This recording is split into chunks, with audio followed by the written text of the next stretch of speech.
जय हिंद दोस्तों, आप सभी का स्वागत है आपके अपने सैनिक वेलफेयर यूट्यूब चैनल में। दोस्तों, एक वीर सैनिक, चाहे वो अफसर हो, जेसी हो या जवान, जो अपने स्वास्थ्य और जीवन की परवाह किए बगैर देश की सीमाओं की सुरक्षा के लिए अपने प्राण न्यौछावर करने को तत्पर हाजिर रहता है और ज़रूरत पड़ने पर करता भी है, तो क्या उसको अपने हक के लिए, अपनी पेंशन के लिए इस तरह से संघर्ष करना पड़ेगा? ये खुलासा हुआ है Punjab and Haryana Chandigarh high court का एक ऐसा केस आज आपके साथ लेकर आया हूं मैं, जिसे आप सुनेंगे तो आप भी दंग रह जाएंगे। आज मैं जिस केस का जिक्र कर रहा हूं आपके साथ, जिस केस को डिस्कस करने जा रहा हूं, उसके 3 कोर्ट केसों की ये कॉपी हैं। मैं आपको ये इनके बहुत महत्वपूर्ण अंग बहुत ही संक्षिप्त में बताऊंगा। एक 18 साल का युवक जनवरी 1971 में भारतीय सेना के अंदर भर्ती होता है और अपनी ट्रेनिंग पूरी कर ही पाता है कि दिसंबर 1971 में इंडो पाक युद्ध में सम्मिलित होने का उसको सौभाग्य प्राप्त होता है। आप सोचिए, आज से 40-45 साल पहले क्या सुविधाएं थी देश में, कैसे हालात थे, किस तरीके से हमारे आर्मी काम करती थी। उसमें एक जवान, जो युवा घर से जाता है और उसको एक ही साल के अंदर ट्रेनिंग से भी गुजरना होता है और लड़ाई भी लड़नी होती है। और उस युवक को भारतीय सेना 1978 में डिसेबल्ड यानी अपंगता के कारण घर भेज देती है 20% डिसेबिलिटी के साथ, और कहती है कि 2 साल के बाद आकर फिर से अगेन रीअसेसमेंट करवाना मेडिकल बोर्ड का। और जब वो 2 साल के बाद रीअसेसमेंट के लिए जाता है तो उसकी विकलांगता, डिसेबिलिटी 20% से बढ़कर 40% हो जाती है, यानी कि 1980 में वो 40% डिसेबिलिटी के साथ उसको पेंशन मिलती है। और उस बेचारे को नहीं पता था कि तुझे क्या क्या एंटाइटल है, तुझे क्या क्या मिलना चाहिए, लेकिन जिनको मिलना पता था उनको तो देना चाहिए था, नहीं दिया। उसी संदर्भ में देखिए कुछ आपके सामने, पेंशन मामले में सेना अधिकारियों को 1 लाख रुपए के जुर्माने के साथ अंतिम मौका। समाचार नामा न्यूज में छपा है। अगली खबर, हाई कोर्ट ने केंद्र को लगाई फटकार। 74 वर्षीय पूर्व सैनिक को नहीं दी विकलांगता पेंशन, देना होगा 1 लाख रुपए जुर्माना। द ट्रिब्यून की तरफ से high court gives army authorities last chance in pension case with ₹1 lakh cost.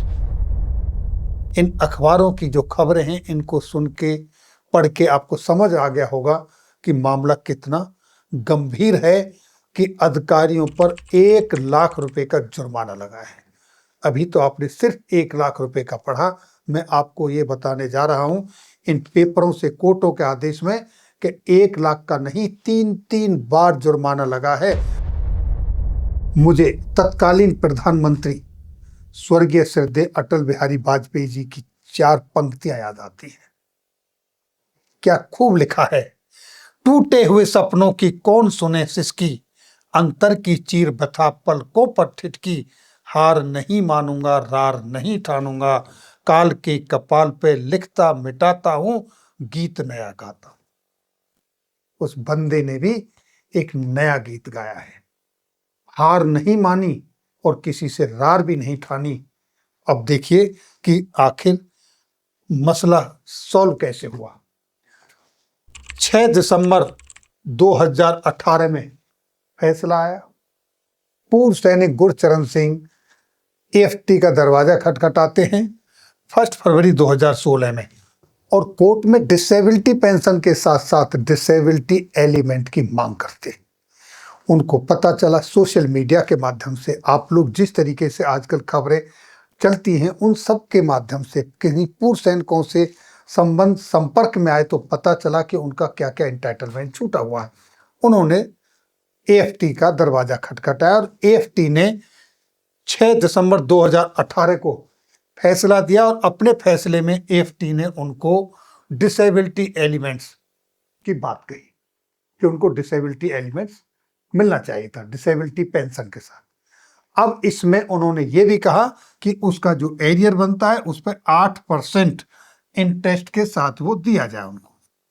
लेकिन साथ में एक चीज और भी जोड़ दी कि disability was assessed for 2 years. पहले अब कहा कि अगेन उनको 3 महीने के अंदर अंदर विद इन 3 मंथ उनको एक बार रीअसेसमेंट मेडिकल बोर्ड के लिए जाना होगा, और अगर उनकी डिसेबिलिटी पाई जाती है तो उनका जो एरियर बनता है वो उनको 3 साल, जब उन्होंने कोर्ट केस किया था 1 फरवरी 2016 में, उससे 3 साल पहले से एरियर दिया जाए और 8% इंटरेस्ट के साथ। लेकिन अब तक हमारा जो पूर्व सैनिक गुरचरण सिंह था वो बहुत कुछ समझ चुका था। सोशल मीडिया पे जो चीज़ें आ रही हैं, नए नए कोर्ट केसेस हो रहे हैं, पूर्व सैनिक जिस तरीके से संघर्ष कर रहे हैं, तो उसकी समझ में आया फैसला तो मिला है लेकिन सही फैसला नहीं मिला। इसलिए उन्होंने अपने फेवर में आए हुए फैसले को ही रीमॉडिफाई कराने के लिए और सही अच्छा फैसला लेने के लिए सीधे high court Punjab and Haryana Chandigarh में रिट पिटीशन दाखिल कर दी, और वहां पर उनको जो फाइनल ऑर्डर मिला कोर्ट की तरफ से वो देखिए किस तरीके से है। उन फाइनल ऑर्डर में उनको मिला, इन आफ्टर में this court find merit in the writ and with the above observation the same is allowed, यानी कि उनकी रिट को अलाउ कर दिया कोर्ट ने कि सही है आपके पॉइंट, आप आ जाइए, स्वीकार कर लिया। और फैसले में क्या किया, the impact order passed by the learn arm forces tribunal concern is modified, उसको मॉडिफाई कर दिया, उसमें परिवर्तन किया। क्या परिवर्तन किया कि पहला, इंडिविजुअल इंटाइटल है element of the disability pension, उसके लिए इंटाइटल है।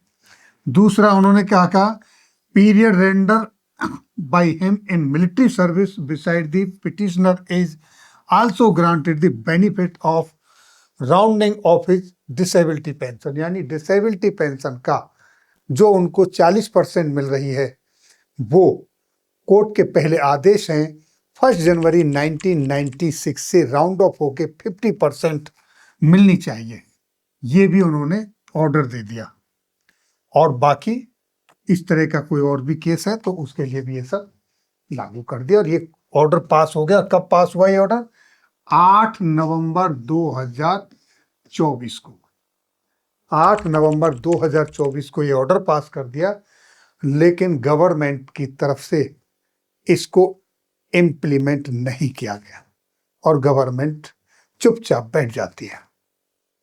काफी लंबा समय हो जाता है, जब ये इम्प्लीमेंट नहीं होता है तो लास्ट में वो जाता है तीसरी बार, और कहाँ गया देखिए, कंटेम्प्ट ऑफ कोर्ट पिटिशनर डाल दी उन्होंने, यानी न्यायालय की अवहेलना का मामला, कंटेम्प्ट ऑफ कोर्ट का मामला उन्होंने डाल दिया। और इसके चलते on 5 May 2025 an advance copy was served, 15 May 2025 को notice of motion was issued mister Rohit Verma, advocate जो कि सरकारी वकील है, उनके को नोटिस दे दिया जाता है। वो 1 हफ्ते का समय मांगते हैं, 1 हफ्ते के समय के बाद फिर तारीख लगती है, तारीख पर आते हैं, फिर से वो समय मांग लेते हैं कि और समय चाहिए, कोर्ट एडजॉर्न हो जाता है अगली तारीख के लिए और उनको फिर समय मिल जाता है। जब अगली तारीख आती है तो फिर से वो और समय मांग लेते हैं, लेकिन इस बार कोर्ट कहता है कि नहीं, आपको समय तो दिया जाएगा लेकिन उसके लिए आपको 20,000 रुपये जमा करने होंगे। इस तरीके से उनको एक और तारीख मिल जाती है। जब वो अगली तारीख आती है उस समय पर भी कोई वहां से कंप्लाइंस का ऑर्डर नहीं आता, कोई काम नहीं होता और फिर से समय मांग लिया जाता है।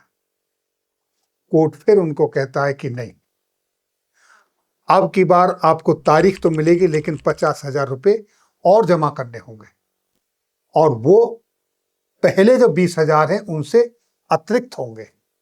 इसके बाद अगेन फिर भी कोर्ट में तारीख मांगी जाती है, तो इस बार कोर्ट ये कहता है कि अब तारीख नहीं दी जा सकती, लेकिन इंटरेस्ट ऑफ जस्टिस को ध्यान में रखते हुए कोर्ट कहता है कि अंतिम मौका आपको दिया जा रहा है और वो अंतिम मौका देने के लिए आप पर 1 लाख रुपए फिर से जमा करने होंगे।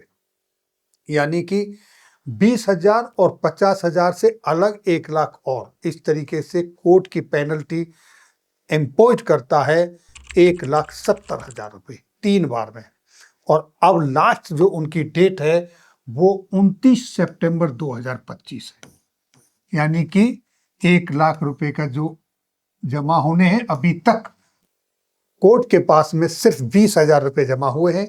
जब पिछली तारीख पर ये आए थे तो पूछा था कि पैसे क्यों नहीं जमा हुए, तो कहा कि जब जमा करने गए तो जो फाइल थी कोर्ट केस की वो कोर्ट रूम में आ चुकी थी, इसलिए जमा नहीं हुए। अब उनको 1 लाख और रुपए इम्पोज किया है और 29 तारीख को पता चलेगा कि अब आखिर वो पैसे जमा करके कंप्लायंस करते हैं ऑर्डर का या क्या करते हैं। 29 तारीख को जो जजमेंट आएगा उसके ऊपर फिर मैं आपको बताऊंगा। और ये सारे का सारा जो केस कंटेम्प्ट ऑफ कोर्ट का जो मसला है वो माननीय जस्टिस अलका सरीन जी ने ये आदेश पारित किया है। जो तीनों कोर्ट की कॉपी हैं, पेपर के लिंक हैं, आपको हमारे व्हाट्सएप चैनल पर मिल जाएंगे, आप वहां से इनकी कॉपी ले सकते हो। वीडियो डलने से पहले ये अपलोड हो जाएंगे व्हाट्सएप चैनल पर। तो मैं चाहूंगा कि ये इंफॉर्मेशन ज़्यादा से ज़्यादा लोगों के पास जाए ताकि अगर कोई और पीड़ित बचा हुआ है तो वो अपना फायदा उठाए। फिर मिलेंगे आपके वेलफेयर से जुड़ी किशन जानकारी के साथ अगली वीडियो में। तब तक के लिए जय हिंद, जय भारत।